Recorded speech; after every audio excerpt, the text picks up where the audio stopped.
저런 도로에서 인도로 돌진을 하는 운전을 하면서 오조작을 했다? 요거는 좀 믿기 힘들지 않나 라는 생각을 했고요. 브레이크 페달에 블랙박스일 거란 말이에요. 내가 브레이크 정상적으로 밟았는데 작동이 안 되니까 네 결함이다. 민사에서 이기려면 꼭 필요하다라는 거죠. 미금역에서 유턴을 하다가 인도로 돌진했던 아주머니 사건이 있었어요. 지하철 출구도 다 부셔지고 그 모퉁이에 있던 건물도 부셔지고 브레이크를 밟았는데 안 밟히더라는 거예요. 엄청난 트라우마를 겪는 운전자, 피해자 다 마찬가지입니다.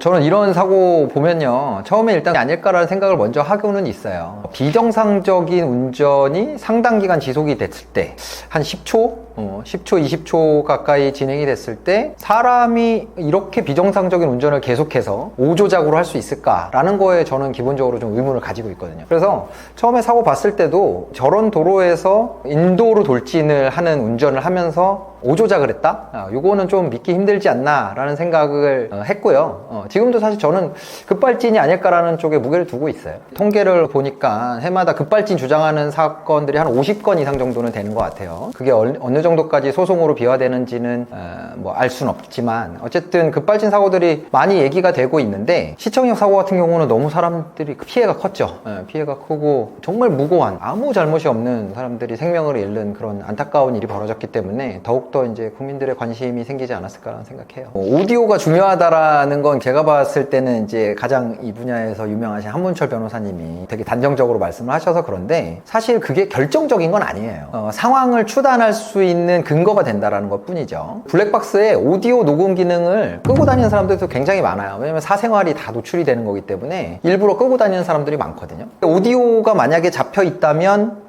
사실 잘 모르겠습니다. 그러니까 어떤 얘기를 하면 오조작이고 어떤 얘기를 하면 급발진인지는 저도 잘 모르겠는데, 어쨌든 뭔가 당황하는 기세 또는 이거 왜 이래? 뭐 이렇게 한다 그러면 뭔가 장치가 내 뜻대로 움직이지 않는다라는 거를 음성을 통해서 이제 확인할 수 있잖아요. 그런 부분에서 아마 오디오가 중요하다 이런 말씀을 하시는 것 같고, 근데 사실 내가 오조작을 일으켰을 때도 그러잖아요. 내가 잘못 밟았을 때도 이거 왜 이러지? 내가 잘못 밟은 걸 모르는 상태에서 하는 말이니까. 그래서 오디오가 결정적이다? 이거는 조금 어폐가 있는 것 같고, 제가 봤을 땐 그냥 당시의 상황을 추단할 수 있는 여러 가지 증거 중에 하나가 될 수 있다.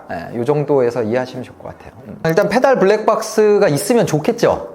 있으면은 내가 정말 오조작을 하지 않았다라는 걸 확실하게 증명할 수 있으니까. 근데 사실 아까도 얘기했지만 한 해에 교통사고가 만 단위의 건수가 발생해요. 근데 급발진을 주장하는 건 50건에서 100건이란 말이죠. 그러면 사람들이 보통 내 차가 급발진 될 거야 라는 거를 심하게 걱정하는 분들도 계시겠지만, 대부분의 사람들은 한번 이슈가 되면 잊어먹고 설마 내 차가 그러겠어 라고 하고 넘어간단 말이에요. 그래서 의무화가 되지 않으면 이제 굳이 사람들이 내 차가 그럴 것이다 라는 불안감에 이 페달 블랙박스까지 달까, 그런 생각이 들기는 해요. 근데 달면 좋죠. 민사하고 형사하고 법원에서 판결이 갈리는 이유가 있어요. 민사 같은 경우에는 손해배상을 하는 쪽에서 상대의 과실을 입증을 해야 되거든요. 그러니까 급발진을 주장하려면 제조사가 차를 잘못 만들었다는 걸 입증을 해야 돼요. 근데 제조사가 뭘 잘못했는지 어떻게 운전자가 입증을 할 수 있겠어요. 그래서 만들어진 법이 제조물 책임법이라는 건데, 어떤 제조물로 인해서 피해를 입었을 때 그때 소비자가 다 입증을 할 수가 없잖아요.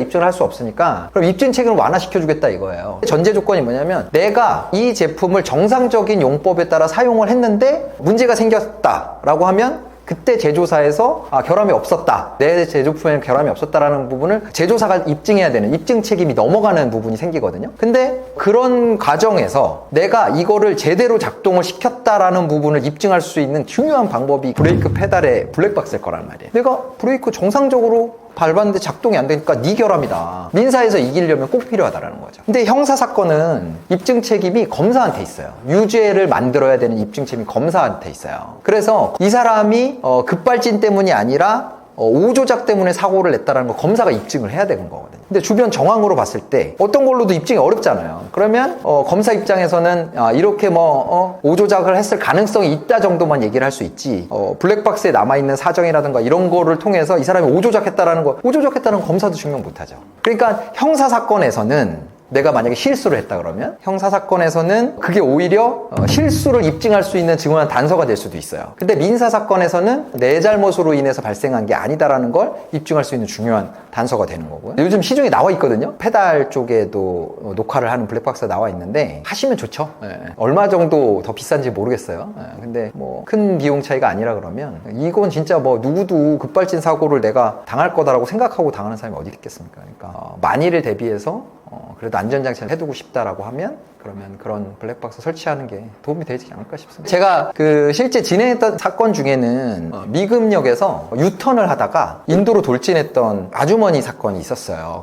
지하철 출구도 다 부셔지고 그 모퉁이에 있던 건물도 부셔지고 뭐 그런 사고가 있었거든요. 그분이 와서 하셨던 말씀이 브레이크를 밟았는데 안 밟히더라는 거예요. 손녀를 태우고 집으로 돌아가는 길이었는데 미금역 사거리에서 유턴을 하려고 했는데 갑자기 속도가 막 올라가더니 돌진을 한 거예요. 그래서 사람도 다치고 막 이랬었는데 제가 이제 그걸 해보자 그랬어요. 이 정도면 사실 꽤 거리도 되고 형사사건에서는 급발진을 인정받을 수도 있다. 근데 이분이 너무 괴로워하시더라고요. 자기 차에 누군가 다쳤다라는 것도 너무 힘든 일이고 그리고 그날의 놀람, 그 무서움, 두려움 이런 걸 경험했던 게 너무 힘드셨던지 그냥 인정하고 피해자랑 합의 보고 빨리 끝내게 해주세요 라고 하시더라고요. 끝까지 무죄를 다투겠다? 뭐 이렇게 안 하시더라고. 처음에는 차가 뭐 그렇게 됐기 때문에 사고가 났으니까 이제 막 억울한 뭐 마음이 들다가도 이게 사건이 진행되다 보면 어쨌든 내 차에 누군가 다친 거잖아. 그러고 그날의 그 기억을 계속 떠올리는 것도 너무 괴로운 일이고 내가 처벌을 받을지 안 받을지 이 형사 절차라는 게 끝나기 전까지 계속 뭔가 불안감에 쌓여 있는 그런 과정이거든요. 그런 게 힘들어서 빨리 합의 보고 원만히 벌금 받거나 뭐 이제 구속이 되는 상황이 아니라고 하면 그냥 정리해 주세요. 이렇게 해서 끝내자고 하시는 분들이 많거든요. 그러다 보니까 이제 끝까지 못 가는 거죠. 변호사가 뭐 아무리 사건을 끌고 가고 싶어도 의뢰인이 싫다고 하는데 할 수는 없잖아요. 그러다 보니 실제로 급발진이 뭐 끝까지 싸워서 결과를 남기는 사례들이 극히 드물다고 할 수 있고 또 그 사례들이 대부분 결과가 안 좋으니까 애초에 이렇게 싸워봤자 이기지도 못할 거 뭐 하려고 계속 하나 뭐 이런 경우들이 많죠. 저도 뭐 방송 인터뷰나 뭐 이런 걸 통해서 질문을 받았었는데 사실 현실적으로 어려워요. 도덕적인 비난 뭐 이런 거는 할 수 있지만 형사 처벌이라는 건 형법에 명백히 이제 규정이 돼 있는 것만 처벌을 할 수 있는 거거든요. 사자 명예훼손이 되느냐 뭐 이런 건데 명예훼손죄가 성립하려면 허위의 사실을 적시하거나 아니면 사실을 적시하거나 그러니까 사실 적시가 있어야 돼. 사실 적시. 사실 적시라는 건 어떤 객관적인 사실을 표현하는 거거든요. 근데 지금 거기서 조롱글을 남긴 사람들은 자기 그냥 판단, 자기의 그냥 감정, 불쾌하다고 느낄 수 있을 만한 표현을 한 거지 어떤 사실을 적시한 게 아니거든요. 예를 들면 뭐 그날 피해를 입은 사람이 뭐 하던 중이었다 뭐 이런 게 적혀 있으면 그게 사실이나 허위 사실일 경우에는 명예훼손으로 처벌을 할 수가 있겠지만 그냥 주관적으로 이분들이 이런 색깔이었다 이런 모양이었다 라고 주관적인 판단, 감정을 표출하는 거 이거는 사실 명예훼손의 구성 요건이 되지 않아요. 그럼 뭐 이제 모욕죄 얘기를 하시는 분들도 있는데 돌아가신 분에 대한 모욕죄는 처벌하는 규정이 없습니다. 사자에 대한 부분은 명예훼손죄만 처벌이 가능한데 명예훼손죄가 되려면 사실에 대한 적시가 있어야 된다. 이게 한계점이죠. 이런 케이스 같은 경우는 급발진을 주장을 하잖아요. 그러면 사실 내가 잘못이 없다고 해도 어쨌든 내 차에 누군가 피해를 입은 거니까 그런 차원에서 생각하고 당연히 합의를 봐야 된다고 저는 생각합니다. 피해자가 됐을 때 너무 운전자를 나쁘게만 생각할 건 아니고 발생한 결과에 대해서 최대한 내가 신뢰를 취하는 게 더 좋지 않을까라는 생각이 들고요. 요번에 시청역 사고를 보면서 그 전까지는 사실 그런 생각을 안 했어요. 내 차가 급발진이면 나는 어떻게 해야 되는가에 대한 생각에 대해서 그 전까지는 안에서 내가 안 다치려면 어떻게 해야 되나, 내가 여기 사고를 벗어나려면 어떻게 해야 되나 이런 생각을 했었는데 그거보다도 더 중요한 건 다른 사람이 안 다치게 하는 게 제일 중요하다는 생각이 들었어요. 일단 내 차가 급발진인 것 같다라고 했을 때는 안의 상황 수습하느라 밖에 사람들이 나를 인지하지 못할 거라는 것까지 못 가는 것 같아요. 내 차로 인해서 내가 사고 나는 건 어쩔 수 없지만 내가 지금 급발진 상황이라는 걸 알릴 수 있게 급발진이면 무조건 경적부터 누르고 있어야 되겠다라는 생각이 들더라고요. 무조건 그거부터 누르고 그 다음 안의 수습은 그 다음 문제가 아닐까. 저는 이제 시청역 사고 보면서 여론이 아무래도 피해자가 많다 보니까 운전자의 과실이기를 약간 바라는 듯한 그런 쪽으로 흘러가는 것 같아서 조금 좀 우려가 됐었는데 만약에 진짜로 급발진이라고 한다 그러면 이런 사고가 났을 때 찾지 못하면 또 계속 피해가 나는 거예요. 계속 피해가 나는 거기 때문에 당연히 운전자의 관점에서도 어떻게 대처를 할 것인지 아니면 뭐 오조작을 막을 수 있는 뭐 그런 이제 장치에 대한 생각도 해야 되지만 급발진일 수도 있잖아요. 그러면 제조사 입장에서도 급발진의 가능성을 염두에 두고 혹시 급발진이라면 흔적이 남을 수 있는 장치를 만드는 그런 노력도 해야 되지 않을까라는 생각을 해요. 예를 들면 EDR 장치가 제대로 작동을 하지 않거나 ECU라고 해서 컨트롤 유닛에서 오작동을 일으키는 경우도 뭐 전문가들이 얘기를 해요. 그러면